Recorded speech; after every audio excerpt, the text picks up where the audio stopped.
They called him Lorcan wa Tuathil, the boy who would grow into a bridge of peace in a land torn apart by war. He was born in 1128 in the Green Hills of County Kildare, Ireland, a time when kings fought kings and peace seemed like a dream buried under the sword. At just 10 years old, Lawrence was taken hostage by a rival king. He was ripped from his family, locked away in a stone fortress, hungry, cold, and forgotten. But even there, he whispered prayers in the dark. "Lord, let me not hate." 2 years later, he was set free, and instead of seeking revenge, he sought God. He entered the monastery of Glendalough, a valley of peace surrounded by lakes and mountains. There, the boy who once lived in fear found strength in silence and in prayer.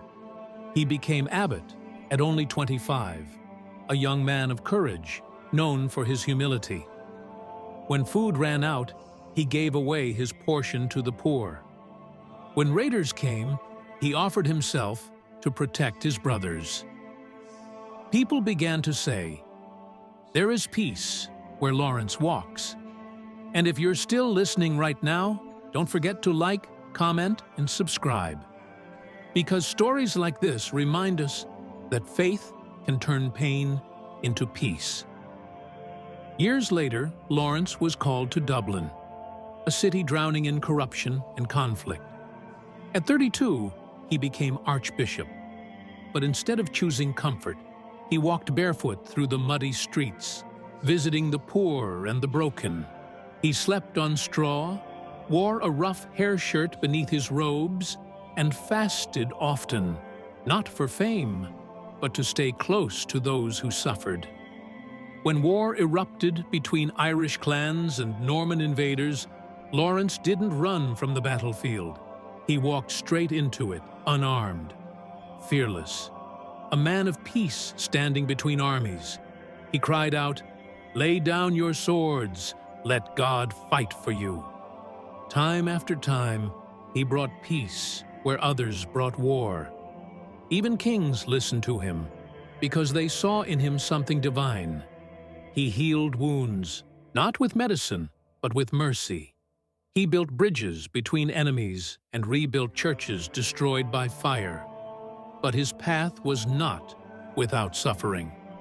When Dublin was attacked in 1170, he worked tirelessly, rescuing orphans, feeding the hungry, and rebuilding what was lost. And when King Henry II tried to control the church, Lawrence stood before him, bold, calm, and unshaken. He said, "The church belongs to God, not to kings." He was exiled, betrayed, and worn down by illness, but never by bitterness. Even near death, he carried peace in his heart.